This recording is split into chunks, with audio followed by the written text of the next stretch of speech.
1 minute में 8 बार सांस लेने की बहुत सी बीमारियां बीट हो जाएंगी। इससे कम से कम सांस से रिलेटेड बीमारियां तो बीट हो ही जाएंगी। क्या फंगल इन्फेक्शन की वजह से भी सांस फूलती है? जी बिल्कुल, कोई भी इन्फेक्शन की वजह से सांस फूल सकती है, किसी भी इन्फेक्शन की वजह से, चाहे वो वायरल हो, बैक्टीरियल हो, फंगल हो, प्रोटोजोअल हो। पहली बात तो ये है कि जिनको सांस लेने की तकलीफ है उनको कोशिश ये करना चाहिए कि सूर्यास्त के बाद खाना खाना बंद कर देना चाहिए।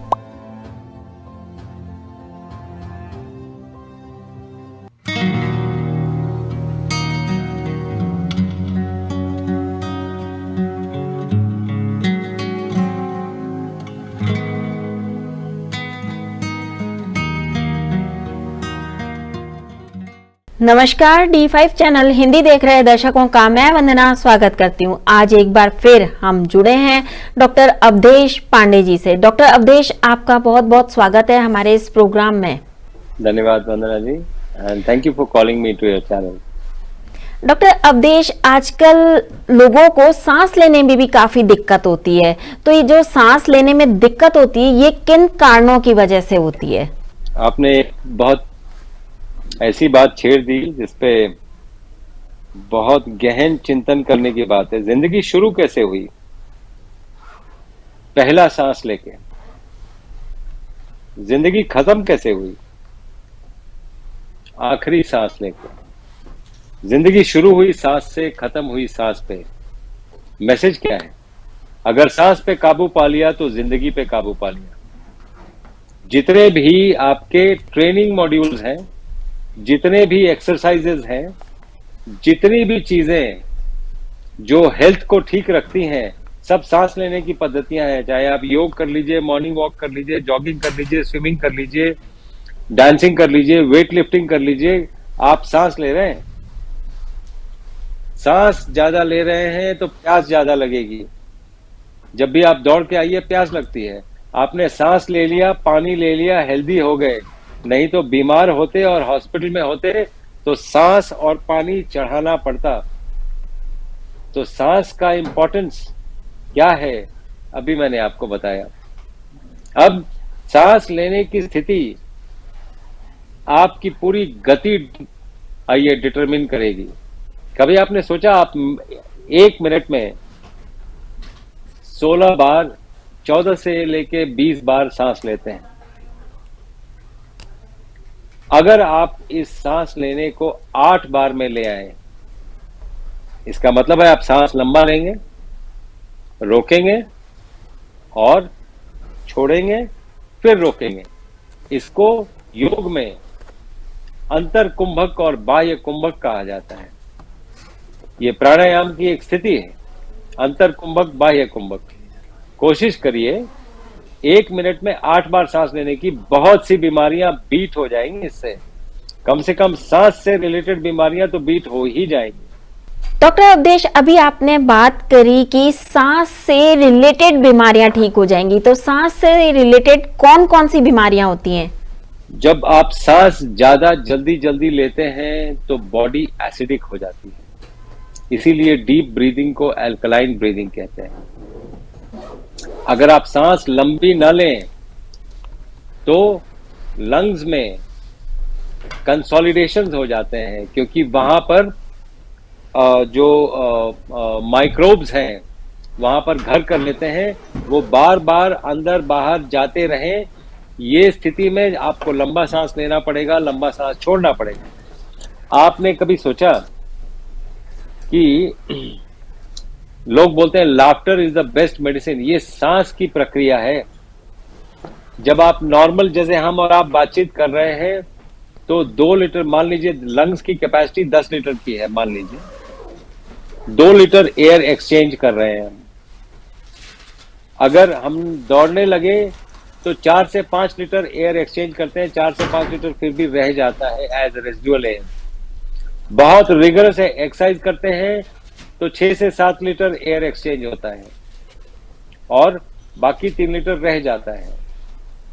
जब आप ऐसा कुछ करते हैं जिससे पूरा का पूरा एयर निकल के एक्सचेंज हो जाता है, जब भी रेजिडुअल एयर बॉडी को छोड़ेगा, आंख से पानी गिरेगी।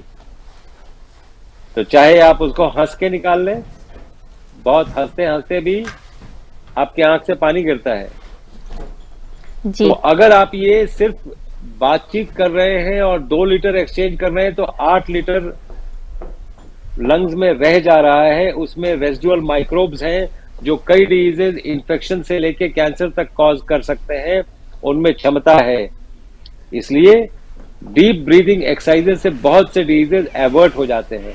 बहरहाल निमोनिया जो पिछले 2 साल से बहुत बातों में आया है, बिकॉज ये जो पैंडेमिक भी आया था ये निमोनाइटिस ही कॉज करता है, निमोनाइटिक पैचेस कॉज करता है। तो ये लंबे सांस लेने से कम ये स्थिति जरूर आएगी कि आपको निमोनिया नहीं होगा, और छोटे छोटे सांस लेने से ये चीजें होने की बहुत संभावना है, क्योंकि बॉडी का स्ट्रक्चर एसिडिक हो जाता है। इसीलिए डीप ब्रीदिंग इंपॉर्टेंट है। तो एक तो निमोनिया जो आपने पूछा, दूसरा क्रोनिक लंग डिजीज, सीओपीडी कहते हैं उसको, क्रोनिक ऑब्स्ट्रक्टिव एयरवे डिजीज, क्योंकि आप सांस छोड़ने में बहुत टाइम ये लगाते हैं। इसीलिए जो हमारी पुरानी पद्धतियां जैसे शंख बजाना, हम जो FEV1 जो हम मॉडर्न मेडिसिन में लंग कैपेसिटी देखते हैं, forced expiratory volume at the first second, at the second second, at the third second, ऐसे करके करते हैं। वो एक लंग फंक्शन टेस्ट होता है, वो लंग फंक्शन टेस्ट करते हैं, FEV1 FEV2 हम चेक करते हैं। तो आप अगर शंख बजाते तो कभी भी ये लंग फंक्शन टेस्ट इधर उधर नहीं होते। तो ये जितनी भी पद्धतियां हैं जो आपको भारत में सिखाई जाती हैं जीने के लिए, ये एक्चुअली आपके हेल्थ के लिए बनाई गई हैं। हम बेवकूफों की तरह इन बातों पे लड़ते हैं कि मेरी पूजा पद्धति ये है, आपकी पूजा पद्धति वो है, आपकी पूजा पद्धति ये है। ये हमारी छोटी सोच का नतीजा है। बड़ी सोच ये है कि जितनी भी पद्धतियां बनाई गई हैं आपके हेल्थ के लिए बनाई गई हैं। सांस फूलने की जो बीमारी होती है उसके क्या लक्षण होते हैं, कैसे पता चलता है कि किसी की सांस फूल रही है? आप देखें, या तो वो 20 बार से ज्यादा सांस ले रहा है पर मिनट, उसको सांस फूलना कहते हैं। दैट मीन्स वो एयर एक्सचेंज नहीं कर पा रहा है, बहुत सुपरफिशियली ब्रीथ कर रहा है। ऐसे में आपको सबसे सबसे सबसे पहला चीज ऑक्सीजन कॉन्सेंट्रेशन बॉडी में फॉल करता है। उसका एक उपाय बहुत सरल ये है कि आप पेट के बल लेट जाइए।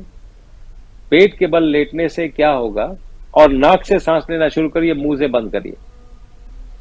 जब आप नाक से सांस लेंगे तो नाइट्रिक ऑक्साइड बनता है जो वेसल्स को भी डायलेट कर देता है और ब्रोंकियोल्स को भी डायलेट कर देता है नाइट्रिक ऑक्साइड। तो ज्यादा सांस आप ले सकते हैं अगर आप नाक से ब्रीथ करते हैं। अगर आप माउथ ब्रीदर हैं तो बहुत सुपरफिशियल सांस ले पाएंगे, आप डीप ब्रीदिंग नहीं कर पाएंगे। एक तो वो। दूसरा ये है जो आपका प्रश्न था, तो ये जब आप 20 बार से ज्यादा सांस लेते हैं ऑन एन एवरेज, तो उसको सांस फूलना कहते हैं। वो आप नाक से ब्रीदिंग करके वो कर सकते हैं, अदरक खा के कर सकते हैं। अगर आपने अदरक खा लिया तो आप देखेंगे एयरवेज खुल जाते हैं और उससे भी नाइट्रिक ऑक्साइड निकलता है। आप बड़े अच्छे से सांस ले सकते हैं। अगर आप मिर्ची भी खा लें तो आप देखें मिर्ची खाने के बाद आदमी करने लगता है, क्योंकि लंबा सांस जाता है उसमें। तो ये सभी चीजें जो रिसेप्टर्स हैं, इनके पेपराजीन रिसेप्टर्स हैं जिसपे 2022 के नोबेल प्राइज बेस्ड है। पेपराजीन रिसेप्टर्स स्टिमुलेट होते हैं जब आप मिर्ची खाते हैं तो, और वो आपके ब्रोंको डायलेटर का भी काम करते हैं और वेसल्स को भी डायलेट करते हैं। क्या फंगल इन्फेक्शन की वजह से भी सांस फूलती है? जी बिल्कुल, कोई भी इन्फेक्शन की वजह से सांस फूल सकती है। किसी भी इन्फेक्शन की वजह से, चाहे वो वायरल हो, बैक्टीरियल हो, फंगल हो, प्रोटोजोअल हो, किसी भी इन्फेक्शन से सांस फूल। कई बार कई लोगों को देखा है कि उनको बिना वजह ही सांस फूलने लगती है। उसके पीछे क्या लॉजिक होता है, क्या वजह हो सकती है? उसके पीछे लंग्स तो एक प्रॉब्लम है ही है, हार्ट का भी इशू हो सकता है सांस फूलने में। अगर हार्ट की कोई बीमारी है तो भी सांस फूल सकती है। अगर हार्ट कम पंप कर रहा है उसका इजेक्शन फ्रैक्शन कहते हैं, उसको पंपिंग कैपेसिटी को इजेक्शन फ्रैक्शन कहते हैं। नॉर्मली 60% होना चाहिए। अगर किसी का 20% है तो मतलब उसकी पंपिंग कैपेसिटी हार्ट की ऑलमोस्ट जाने वाली है, बिल्कुल ही 20% बहुत कम माना जाता है। तो उसमें क्या होगा कि आपका एयर एक्सचेंज कम होगा, इसीलिए सांस खुलेगी। क्या ठीक से सांस लेने का भी कोई तरीका है, या एक नॉर्मल इंसान है तो उसे किस तरीके से सांस लेनी चाहिए, और एक अस्थमा का पेशेंट है तो उसे कैसे सांस लेनी चाहिए? क्या कोई तरीका है ऐसा? पहली बात तो ब्रोंकियल अस्थमा लंग्स का डिजीज नहीं है, ऑटो इम्यून डिजीज है ये। और ये लंग्स को जो मसल्स मूव करते हैं उसका डिजीज है, वहां पर एंटीजन एंटीबॉडी कॉम्प्लेक्स दाखिल हो जाता है। तो नॉर्मली ब्रोंकोस्पैज्म में चला जाता है, इसीलिए ब्रोंको डायलेटर्स देते हैं, ब्रोंकस को डायलेट करते हैं। अदरक बहुत अच्छा ब्रोंको डायलेटर है। डायफ्राम फास्टिंग एक बहुत अच्छा टूल है लंग्स को एक्सपैंड करने का और सांस ज्यादा लेने का। आप कभी हीमोडायनेमिक्स ऑफ द बॉडी सोचिए। लंग्स है, लंग्स के नीचे डायफ्राम है, उसके नीचे पेट है और इंटेस्टाइन्स है। अगर पेट खाली है तो डायफ्राम नीचे रहेगा, तो लंग्स को जगह मिलेगा कैपेसिटी बढ़ने का, इसीलिए सांस ज्यादा ठीक से आती है। और अगर पेट भर गया तो वो डायफ्राम को ऊपर कहता है, लंग्स डिक्रीज कर जाते हैं साइज में और उसमें कम हवा आती है। इसीलिए आपने देखा होगा ज्यादा खाने के बाद सांस फूलता है। इसीलिए कहा गया है कि भूख से आधा या 3/4 खाना चाहिए, पूरा भर पेट खाना ठीक नहीं है। और भर पेट खा के सो जाना तो और भी ठीक नहीं, क्योंकि जब आप सो जाते हैं तो लंग की कैपेसिटी पहले ही कम हो जाती है। अगर आपका पेट भरा हुआ है तो वो जो कम तो हुई और भी कम हो जाती है। तो आप जब सोते हैं तो आप अपने आप को रिपेयर करते हैं, उसमें हवा चाहिए, ऑक्सीजन चाहिए। अगर आप सांस लेंगे ही नहीं प्रॉपरली, ऑक्सीजन मिलेगा नहीं, इसीलिए थके थके उठेंगे, इसीलिए फ्रेश नहीं रहेंगे।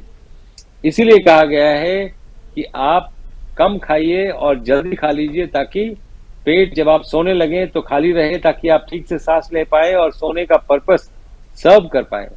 सोने का पर्पस है बॉडी का रिपेयर। जी, जिनको सांस की तकलीफ होती है उनको क्या चीज खानी पीनी चाहिए? पहली बात तो ये है कि जिनको सांस लेने की तकलीफ है उनको कोशिश ये करना चाहिए कि सूर्यास्त के बाद खाना खाना बंद कर देना चाहिए। सूर्यास्त के पहले भी 2 ही बार खाना खाएं, और वो भी भूख लगने पे, और भूख से हाफ या 3/4, पूरा फुल नहीं। तो धीरे धीरे वो देखेंगे उनके सांस लेने की कैपेसिटी बढ़ जाएगी और ये प्रॉब्लम दूर हो जाएगा। जिनको सांस की प्रॉब्लम है उनको क्या चीज बिल्कुल नहीं खानी चाहिए? हाँ, कोई भी वसा युक्त जो भी फैट लेडन फूड है वो बिल्कुल भी नहीं खानी चाहिए, क्योंकि उससे बहुत ज्यादा चांसेस हैं ब्रोंकोस्पैज्म के, और ब्लड को थिक होने के चांसेस हैं, जिससे ऑक्सीजन ठीक से प्रवाह नहीं होगा और कई और प्रॉब्लम्स हो सकते हैं। इसलिए सबसे पहला चीज फैट लेडन फूड नहीं खाना है। जी, अक्सर लोग कहते हैं कि उनको मूंगफली, दूध और नमक तो बिल्कुल ही नहीं लेना चाहिए। ना तो मूंगफली खानी चाहिए, ना दूध पीना चाहिए, ना नमक ज्यादा मात्रा में लेना चाहिए। देखिए, मूंगफली लेने का तरीका, उसको कोई भी सीड लेने का तरीका उसको स्प्राउट करके। अगर आप स्प्राउटेड मूंगफली लेते हैं उसमें कहीं कोई दिक्कत नहीं है, लेकिन जब मूंगफली आप बोलती हैं तो लोगों को रोस्टेड मूंगफली समझ में आता है। रोस्टेड मूंगफली में तब भी दिक्कत था, अभी भी दिक्कत है। दूध और नमक वैसे भी नहीं ज्यादा लेना चाहिए, दूध तो बिल्कुल नहीं लेना चाहिए, नमक बहुत ही कम, ना के बराबर, और अगर लेना भी है तो रॉक सॉल्ट। जब किसी को सांस की प्रॉब्लम हो तो उन्हें क्या सावधानियां रखनी चाहिए? अगर कोई सांस की प्रॉब्लम, एक तो पहले ये लाइफस्टाइल में अगर रहेंगे तो सांस की एक तो प्रॉब्लम नहीं होगी।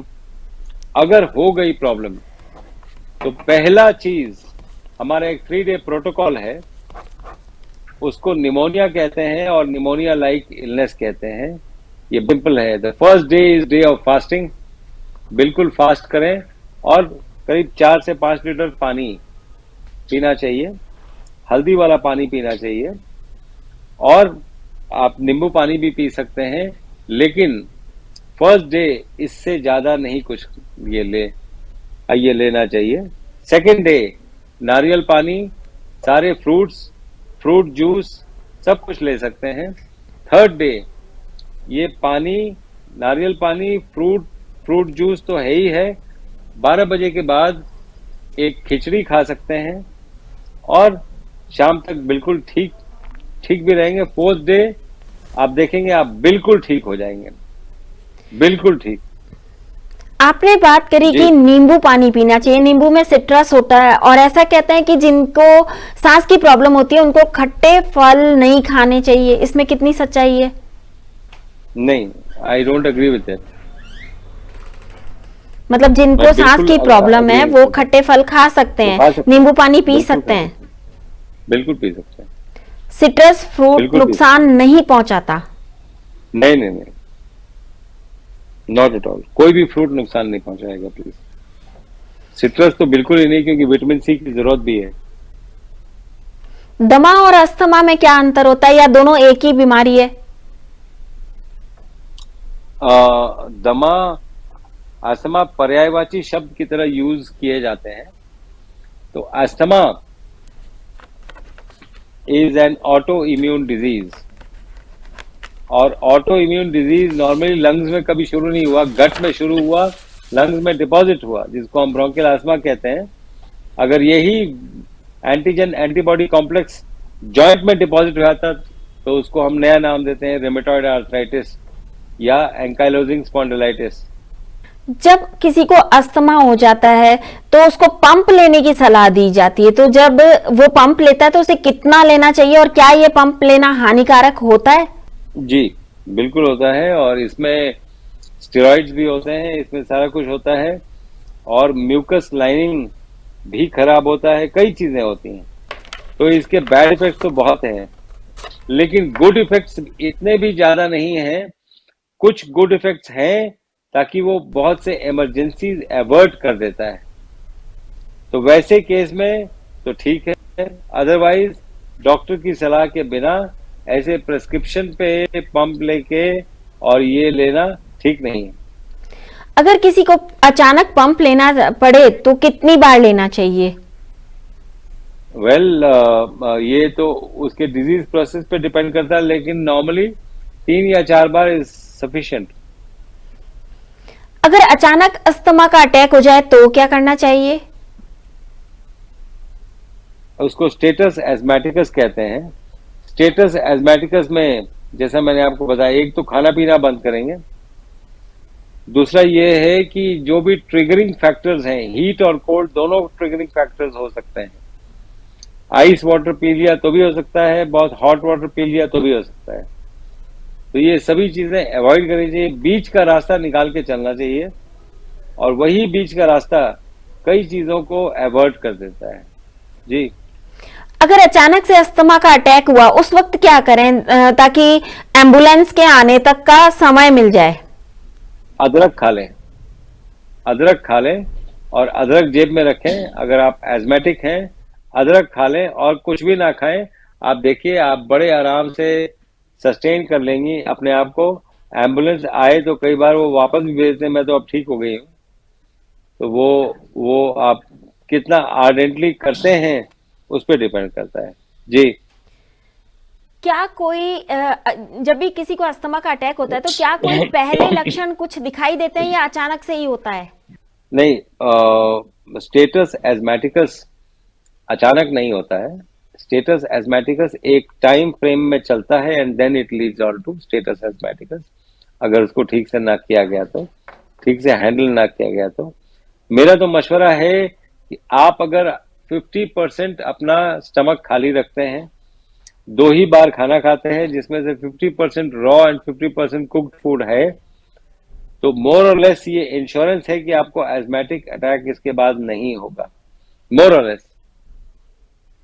टाइम पीरियड क्या होता है इसका, या ये किसी भी उम्र में हो सकता है, या बच्चों को भी हो सकता है, या किसी भी किसी को उम्र भी में, हो सकता है? ये किसी भी उम्र में संभव है, ये किसी भी उम्र में ये संभव है। स्टेटस एस्मेटिकस इज, आपको लग रहा है कि अब सांस ही नहीं आ रही है, अब सांस जहां तक ले लिया मैंने, अब तो सांस आ ही नहीं रही है, और आदमी घबरा ज्यादा जाता है, मतलब ये सिंपैथेटिक स्टिमुलेशन इतना ज्यादा हो जाता है कि आदमी घबरा भी जाता है, लगता है कि फियर और डेथ घूमने लगता है दिमाग के चारों तरफ। तो उसको लगता है पता नहीं सांस लेने में क्या दिक्कत हो गई, जबकि अगर रुक के अगर लंबी चौड़ी सांस लेते या दूसरे रूम में चले जाते या ये सारा कुछ ठीक रखते जो अपना है, अपना हेल्थ है, तो ये स्थिति ही नहीं आती। जी, कई बार लोगों को एकदम अचानक बैठे बैठे ये प्रॉब्लम शुरू हो जाती है, उन्हें जैसे किसी गुफा में गए तो उन्हें ऐसा होने लगता है, तो ऐसे में क्या करना चाहिए जबकि वहां पे ऑक्सीजन पूरी होती है फिर भी उन्हें लगता है?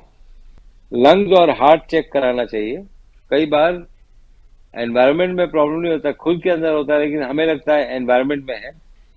कोई भी जो टेस्ट है, FEV1, FEV2 क्या है पेशेंट का, और कैसे हम मतलब उसको वो करें और कैसे उसको टोन्ड रखें। शंख एक बहुत सरल उपाय है। जाते जाते मैं आपको एक चीज बताऊंगा, एक ट्रिक। मान लीजिए किसी के पास शंख नहीं है या किसी कारण से वो शंख नहीं बजा पा रहे हैं, फिर भी उनको सांस लेने की दिक्कत है, तो आप ये चीज उनको करवा लीजिए और आप देखिए उनकी सांस लेने की स्थिति बिल्कुल चेंज हो जाती है। दिखाता हूं आपको। ये दोनों हाथ को ऐसे फोल्ड करके रख लीजिए, और ये जो दोनों अंगूठे हैं ऐसे कर लीजिए, ऐसे यूं, और इसमें अपना लिप्स लगा के फूंकिए और हवा को बाहर न निकलने दें। पूरी शक्ल चेंज हो जाती है। दिखाता हूं आपको, वेल्सेल्वा मैनूवर ये कहते हैं उसको इंग्लिश में। दिखाता हूं आपको।